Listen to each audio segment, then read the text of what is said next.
What is the power of words?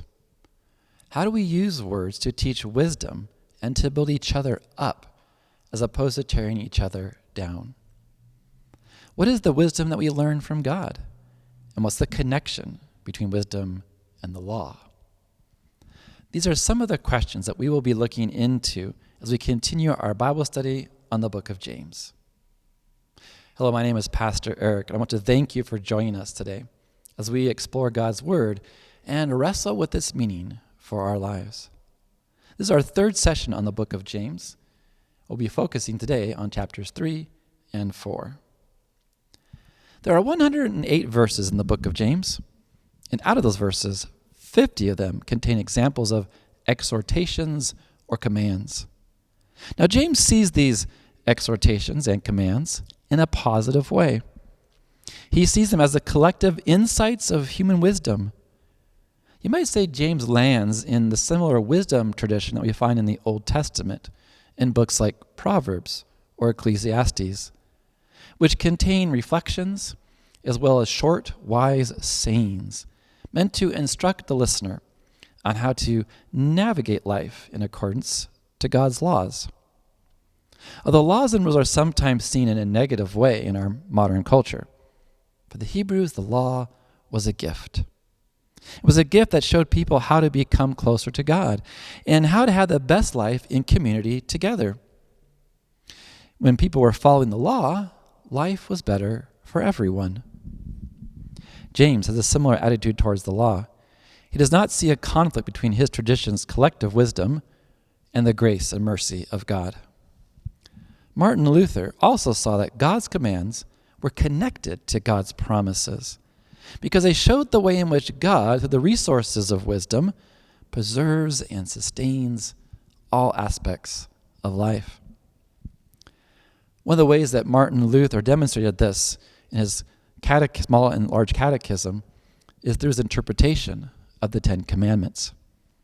As he walks through the commandments, he not only points out how they are telling people not to do certain things, but he also interprets them in a positive way to talk about the kinds of things we ought to be doing for our neighbor. For example, in talking about the commandment not to steal, he also talks about how we are to help our neighbor keep everything they have. To be clear, Luther does not think we have to follow certain rules in order to earn our way into heaven. But he does believe there is a good function of the law to help us live out our life on earth. He talks about this in his concept of the two kingdoms. While wisdom and law serve to preserve and sustain life in the kingdom of the world, the left-hand kingdom, they are not the operating principles for the kingdom of heaven, the right-hand kingdom, where God rules with mercy and grace through the cross of Jesus Christ. You might say then that James is more concerned with helping people live out their life in the best possible way on earth, in the earthly kingdom, as opposed to how they are going to get into heaven. It might be that James assumed his listeners knew about God's gift of grace for eternity, and he wanted them to know what that meant for their everyday lives. He lifts up wisdom as the conduit through which God can guide us in our actions, so our life is better for us and for others as well. James says, "Who is wise and understanding among you? Then show that by your good life, that your works are done with gentleness and are born out of wisdom." According to James, wisdom is something you can actually come to see in a tangible way. It's not just a theoretical concept. It is where a teaching becomes a reality, where something learned becomes something put into practice. One way we could think about a definition of wisdom is to compare it to knowledge. Simply knowing about something or how to do something doesn't necessarily make you wise. You might say wisdom is the application of that knowledge for a good purpose. I was reminded of the difference between knowledge and wisdom recently as I watched a video for parents whose children are becoming drivers. My 2 oldest children are beginning to do their driver training course in order to learn how to drive. Before they could take the course, though, I had to go through a parent section. One thing that was emphasized was how critical it was for parents to help coach their students through the many subtle things it takes to be a good driver. This is because while students might learn the basics mechanics of how to operate a vehicle, there is much more to driving a car safely than simply knowing how to turn it on and off, where the gas pedal is, or how to steer it. There are all kinds of things it takes to learn about, like road conditions, how to interact with other drivers, responding to situations in traffic. All these can be dealt with to help make a person a wiser driver. One example of this is when it comes to traffic signs. When coming up on a tight corner, there might be a traffic sign that says, "Slow down." Now, a person might have the knowledge that the sign is a warning. The corner could be difficult to take at high speeds. But that knowledge in and of itself is not enough. The driver must then take the next step to actually apply that knowledge and begin to slow down, and to know how much to slow down. If they do not make that wise decision, they might not make the corner, and they could have an accident. James takes this idea of wisdom a step further, and he talks about 2 different kinds of wisdom: earthly wisdom and wisdom that is from above. He does this to show that a person can use the knowledge they have and apply it either in a direction that leads to a destructive kind of act, or a direction that makes for peace and benefits the common good. The kind of wisdom we follow depends on what is the motivation of our hearts. James writes, "But if you have bitter envy or selfish ambition in your hearts, do not be boastful or false to the truth. Such wisdom does not come down from above, but is unspiritual and devilish. For where there is envy and ambition, there will be disorder and wickedness of every kind." Just as the wrong kind of wisdom can produce disorder and wickedness, the wisdom from above, however, can produce the life-giving results of mercy and peace. We see this in verses 17 and 18. "But the wisdom from above is first pure, then peaceable, gentle, willing to yield, full of mercy and good fruits, without a trace of hypocrisy. And a harvest of righteousness is sown in peace for those who make peace." We can tell the source of wisdom from the kinds of fruits that it yields. If the way someone is applying their knowledge leads to chaos or destruction, then it is an unspiritual wisdom. But if they are sowing a harvest of peace and mercy, then they are demonstrating the kind of wisdom that comes from God. This ability to discern where wisdom is coming from is particularly helpful when it comes to knowing what kind of teacher to follow or what kind of teacher to be. James gives a warning to people who may have the calling to teach. He writes, "Not many of you should become teachers, my friends. So you know that because you know that we who teach will be judged with greater strictness." There's a big responsibility that comes with being a teacher, as you are one who is guiding others along the path of life. It is important then that what is being taught is the wisdom that comes from above. And the teacher also needs to have some experience living out that wisdom. We should not rush to claim the ability to teach others a wisdom that we ourselves cannot yet practice. Teachers whose lives do not benefit from their own instruction should be avoided. Part of being a good teacher is also knowing about the power of words and watching what we say. James points out that just like a small bridle can control a large horse, or a small rudder can control a large ship, so also the tongue is a small member, and yet it boasts of great exploits. In other words, the things we say may seem small at times, but they can have a powerful effect on people. If we can control our words, we can also then affect great change, either for good or for ill. Think about the way a speaker can rally up a crowd and turn them into an angry mob. Or think about how a leader can inspire people to work together for a greater good. Or also think about a coach and how they could tear down a team and take away their fighting spirit, or how a coach can fire up their team to go out and to win a game. This is how we can use our gift of speech, and why it's so important to recognize what kind of speech we are using. James warns about this as he writes, "Do not speak evil of one another or judge one another. There is one lawgiver and one judge who is able to save or destroy.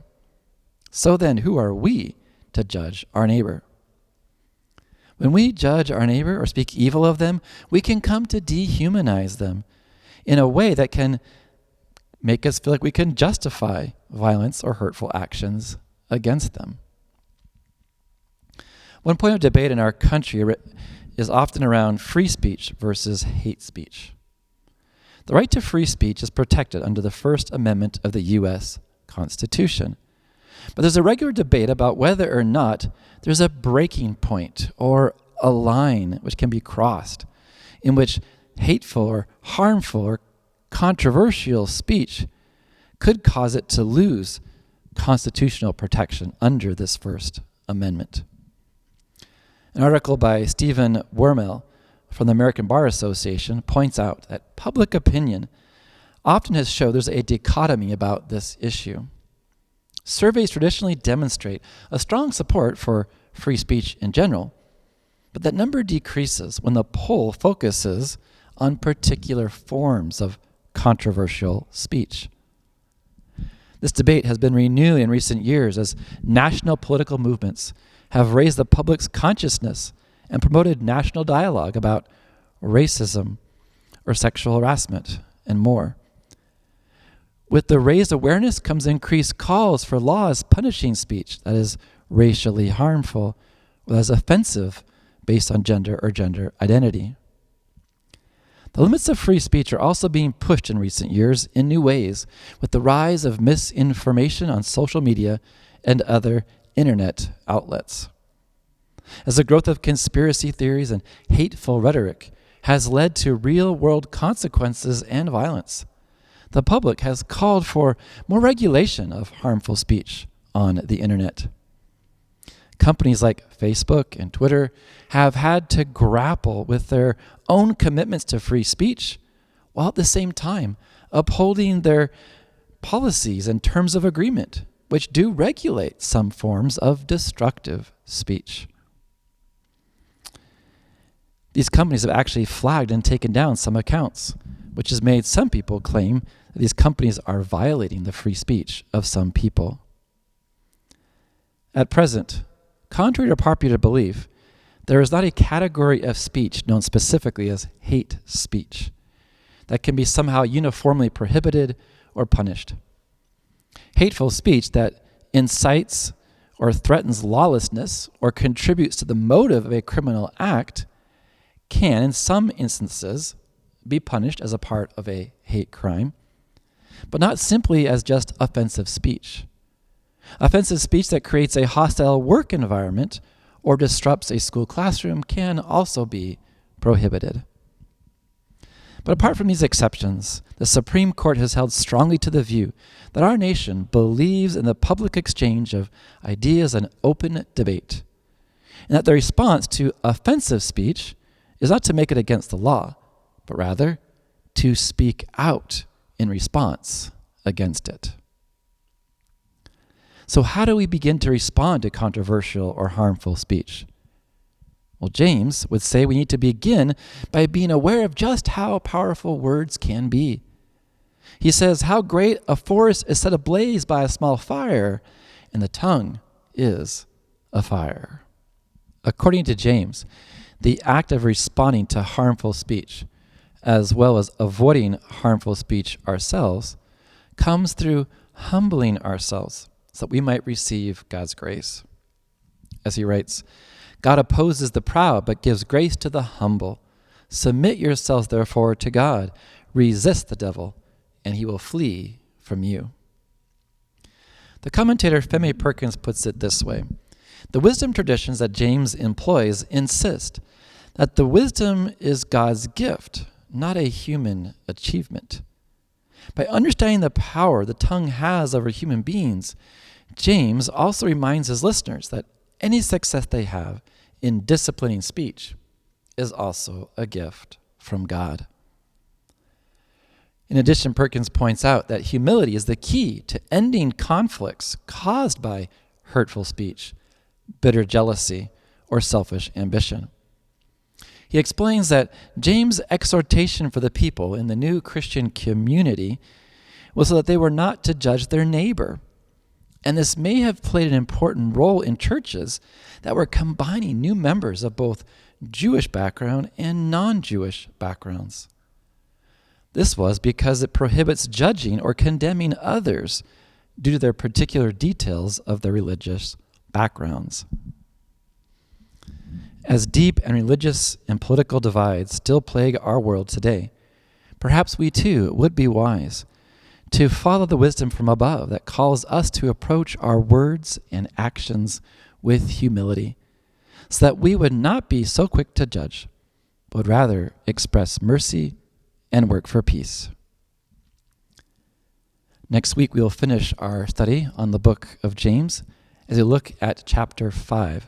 You can read ahead if you would like, but for now, let me send you off with a prayer. God of all creation, you sustain and care for the world through the law and through the wisdom that comes from above. Help us to appreciate these gifts and see you at work in the world. Empower us with your wisdom to care for the world and those who live in it. Amen.